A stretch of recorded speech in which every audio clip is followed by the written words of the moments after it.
Kita lanjutkan perbincangan kami, pemirsa. Tadi kita berbicara dengan Mas Hendarsam. Bang Hendarsam, tadi kami juga sudah mengetahui dan juga sudah menangkap poinnya. Tapi kami ingin mengetahui pula, apakah dari pernyataan Presiden Prabowo Subianto yang menyatakan bahwa ada pihak-pihak yang ingin membuat gaduh, yaitu koruptor tersebut sudah ditindak. Singkat saja, karena di sini juga masih ada narasumber yang akan berbicara. Silakan, Bang Hendarsam. Ya memang bahwa tagar sebenarnya koruptor fight back yang saat ini saya pribadi sedang gaungkan, bahwa itu memang benar-benar terjadi. Bahwa ini revolusi kita ini yang dilakukan oleh Pak Prabowo, terutama di salah satunya aspek di penegakan hukum, ini sudah terjadi. Banyak pihak yang akan terganggu, banyak pihak yang tidak akan senang, banyak pihak yang merasa ini selama ini di zona nyaman, menikmati hasil-hasil korupsi, menikmati hasil fasilitas-fasilitas haram dari negara ini. Ini yang ingin beliau berantas, ingin beliau tegakkan. Tentunya hal ini tidak nyaman, membuat pihak-pihak tidak nyaman dengan segala instrumen yang mereka punya, dengan kekuatan dana yang mereka punya. Itu akan membuat suatu impact yang besar.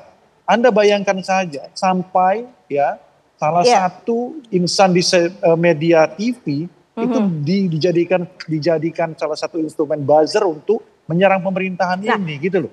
Itulah yang kita khawatirkan dan juga kami ingin konfirmasi lagi, Prof. Berarti ini artinya ada yang memanfaatkan agar adanya buzzer ataupun lain sebagainya. Nah, ini ada pihak-pihak yang diuntungkan. Menurut Anda seperti apa? Dalam politik setelah reformasi itu kan istilah buzzer itu membuming. Ya. Karena apa? Mereka bisa dimanfaatkan oleh kawan maupun lawan.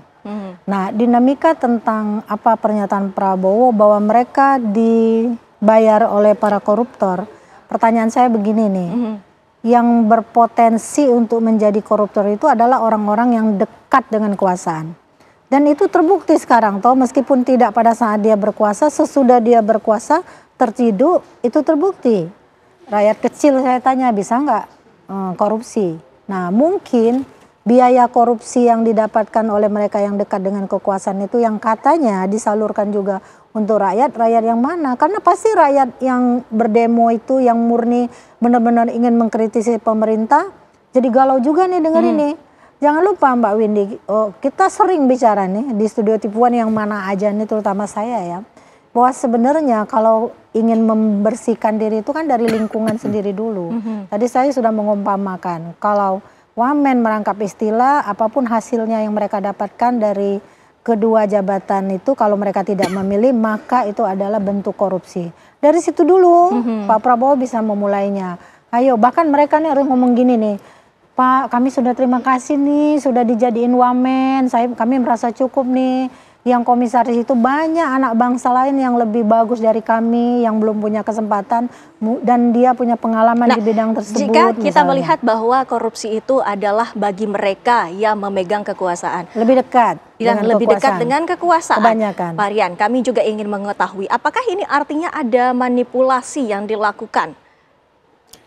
Betul sekali, Prof tadi ya. Kalau nggak ada kesamaan kekuasaan gimana korupsi gitu loh. Karena korupsi itu harus punya kekuasaan.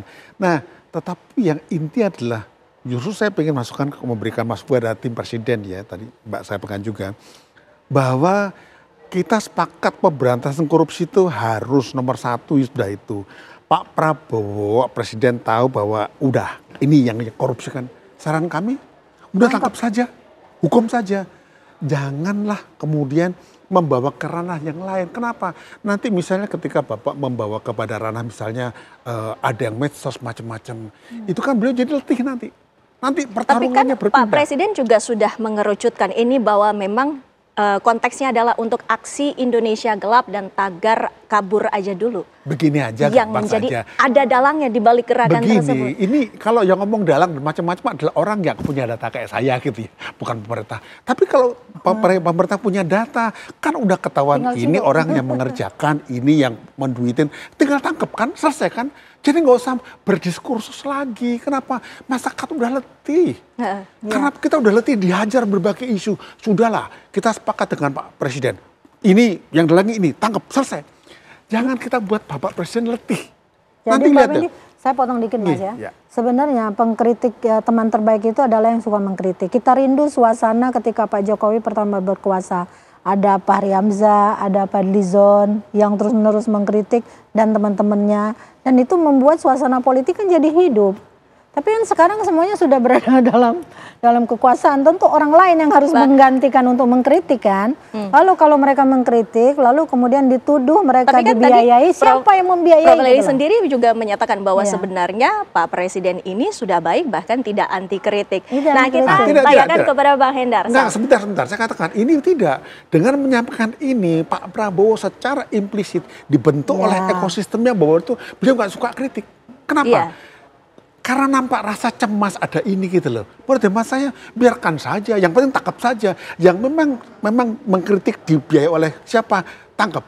Tapi kalau kayak kita sebagai akademisi ya, kita mengkritik, tapi kita nggak mau terima suap, nggak mau. Iya. Nah ini membuat semua jadi dipukul rata, menciptakan sebuah image bahwa beliau seperti itu. Jangan, kasihan Presiden. Statement seperti itu dikatakan, ini nggak anti kritik. Tetapi kan yang menangkap itu bukan beliau, tapi publik kan. Publik seperti kita. Mengatakan, loh kok Bapak seperti itu? Kami jadi takut. Oh, jangan takut, loh kami udah takut gitu loh. Ini Iya. faktanya ini. Nah, Bang Ayo, Hendar Sam, Bang Hendar, ini lantas takut. yang menjadi pertanyaannya dan juga yang diharapkan baik dari kami semua itu koruptor ini harus segera ditangkap. Langkah-langkah yang akan diambil oleh pemerintah menurut Anda seperti apa? Ya langkah yang paling tepat adalah tidak usah terlalu mendengarkan Prof. Lely yang tidak menguasai masalah hukum pidana dengan melebar tentang masalah wamen merangkap jabatan. Itu putusan MK itu tidak pernah amar putusannya menyatakan hal tersebut. Itu konstitusional, itu satu. Kedua untuk Pak Rian, ya jangan melebar juga kemana-mana. Ya bahwa apa yang disampaikan itu bentuk akutabilitas dari Pak Prabowo. Menyampaikan keadaan yang sebenarnya. Kalau masalah gaya komunikasi, kita punya gaya komunikasinya sendiri. Presiden punya gaya komunikasi sendiri. Beliau adalah orang yang belak-belakan. Kalau ingin menyarankan, style orang macam-macam berbeda-beda. Tapi beliau tetap Bang Hendar Sam, dengan jika jalurnya kita konteksnya mungkin kita konsisten. balik lagi kepada tema kita Oke, pada kita malam balik hari lagi. ini. Yang Indonesia Untuk gelap. koruptor, ya.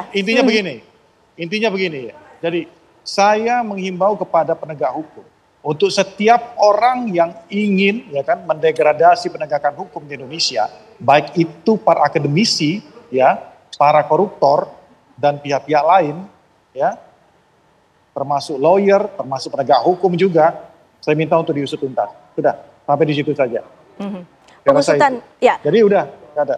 Jadi banyak sekali saat ini, banyak sekali orang yang mengatasnamakan akademisi, ya, orang yang mengatasnamakan demokrasi, tapi bertindak itu, ya kan, melakukan obstruction of justice itu sendiri, ya kan, melawan gerakan pemerintah untuk memberantas korupsi. Baik, Bang Hendar Sam, Insya Allah Prof. seperti Lely, itu. baik ditahan dulu. Ini fakta Iya. ya. Dengan Ini fakta tersebut, Prof. Lely, kami ingin mengetahui lantas apa sebenarnya yang harus dilakukan oleh pemerintah untuk konkret ini menghapus koruptor dan juga korupsi di negara ini. Yang pertama berulang-ulang saya sebutkan, mungkin tadi bilang di luar jalur lah segala macam. Tapi saya kan diskusinya di rumah diskusi hukum terus sama Prof. Juanda ya. Mohon maaf ini soalnya kalau kita kan Iya, berkaitan dengan durasi, berkaitan jadi dengan kita singkat iya, saja. kita selalu mengatakan kalau Pak Prabowo ingin memulai korupsi diberantas dari lingkungan sendiri.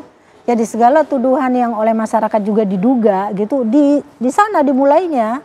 Karena masyarakat Sudah pasti dimulai, akan percaya Pak Prabowo Sudah niat dimulai, baiknya, Prof. Lely, kita ya. niat baiknya Sudah, sama kok, dengan sudah apa yang dilakukan, ingin kok. dilaksanakannya. Jadi dari lingkungannya yang menurut Apa yang sudah teman-teman kita, dilakukan? salah satu hal yang diduga akan mengarah pada korupsi itu tadi Iya. jabatan rangkap itu. Ya, Bang Hendar Sam, silakan. Sudah dilakukan apa saja ya menurut Anda?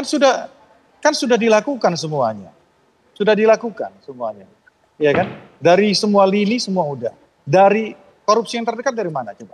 Dari Pertamina yang 20 tahun lalu ini tidak bisa tersentuh, di zaman pemerintahan beliau tersentuh semuanya, sampai ke akar-akarnya. Prof. Lely tahu nggak sih Rizal itu siapa? Yang tidak pernah antar sebel, jadi jadikan tersangka di pemerintahan Pak Prabowo. Apakah Baik. beliau itu bukan orang dalam lingkaran selama ini? Itu pertanyaan saya. Baik, Ya kan? langkah Beliau- yang sudah diambil oleh pemerintah Itu itu, loh. Pak Rian, ini Dari juga kita lingkungan harus sendiri. menggarisbawahi. Jadi jangan nafikan masalah itu gitu loh. Baik, baik. Kita ingin menanyakan tanya kepada Anda, Pak Rian. Ayo Mas. Saya takut sekarang. Dengan statement beliau tadi saya takut saya. Saya takut nanti kita berikan pernyataan kan yang menilai mendegradasikan pemerintah ya. Meskipun kita tujuannya bukan mendegradasi, jangan-jangan dianggap degradasi. Saya tegaskan saya takut sekarang. Saya mungkin bukan pakar yang luar biasa, tapi saya menyatakan bahwa diri saya sebagai salah satu pakar takut dengan pernyataan Pak Hendra.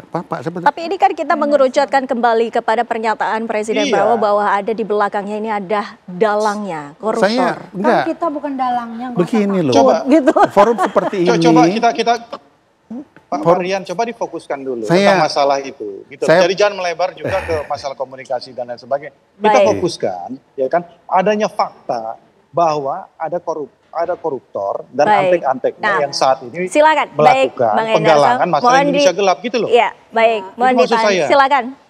Ya saya setuju saja Kenapa saya dengan kayak gini? Ya, Bang Hendarsam. Nah, ya sudah kalau setuju Bang udah Hendarsam, gitu. mohon maaf, kita Saya gantian dulu saya untuk perbincangannya. saya Bang Hendarsam, nanti marah kami ya. akan kembali kepada Cuma Anda. cara Ya Bang Hendarsam, mohon maaf, kita harus Oke, gantian di sini. terima Ada kasih. narasumber lainnya yang juga kita harus hormati. Terima kasih Bang Hendarsam. Silakan Pak Rian. pertama saya setuju dengan Pak Prabowo. Saya setuju dengan Pak Hendarsa. Saya setuju dengan pemerintah. Jadi let's do apa yang pertama kerjakan. Kita sebagai akademisi barangkali ya, kita akan diam. Kita Jangan. tidak ngomong apa-apa karena kita takut. Takut kami. Terus terang Gasem tadi mengatakan bahwa siapa yang nanti mempunyai statement mendegradasikan pemerintah, wah ini mengerikan. Ini pernyataan, ini bukan Tapi masalah. sesungguhnya bukan itu. Itu Intinya jadi bukan di sana. Iya, tapi dengan pernyataan beliau tadi ini sangat nyata. Beliau pejabat pemerintah. tapi kan loh. Presiden tidak bermaksud menyatakan seperti itu Enggak, Bang Hendarsam. gini, beliau ini pejabat pemerintah loh. Beliau ini juru bicara presiden. Apa yang dikatakan beliau ini benar dan legal, sah. Jadi mulai sekarang kita harus patuh pada beliau. Harus patuh, jangan sampai kita nanti mengalami problem juga. Hidup kita udah susah Mbak sebagai dosen gitu ya. Pokoknya kita manut sekarang, kita manut saja. Beliau berkenan apa ya kita ikut saja. Prof Leli silakan. Enggak begitu juga. Ditunggu Jadi- sebentar Prof Leli silakan. Bang Hendarsam dengar dulu. Saya bilang kita berdiri di sini terutama di TV One udah belasan tahun ya Bang ya. Dan kritik, sumbangan substantif ya yang konstruktif juga kita berikan kepada pemerintah. Jadi kita nggak usah takut Mas, kan kita bukan bagian dari yang mengelola kalau mereka koruptor. Lalu ini suruh anak mahasiswamu demo enggak, kita bukan bagian dari itu. Kita selalu memberi solusi terbaik untuk kepentingan bangsa dan negara. Karena kita tidak punya kepentingan apa-apa, apalagi keinginan untuk dalam kekuasaan. Jadi saya bilang tadi, mulailah dari lingkungan Pak Prabowo, kata Bang Hendarsam sudah dilakukan. Tapi kan masyarakat tahu nih ada sesuatu yang menurut Masih masyarakat ada banyak masih lagi. ada lagi Nah, di Bang dekatnya Hendarsam, semua. nanti kita akan tanyakan usai jeda pariwara berikut ini. Bang Hendarsam, apa selanjutnya untuk masih ada nih korupsi yang terjadi? Langkah-langkah yang sedianya diambil oleh pemerintah dan juga untuk pencegahan ke depannya. Sesaat lagi pemirsa kami akan kembali.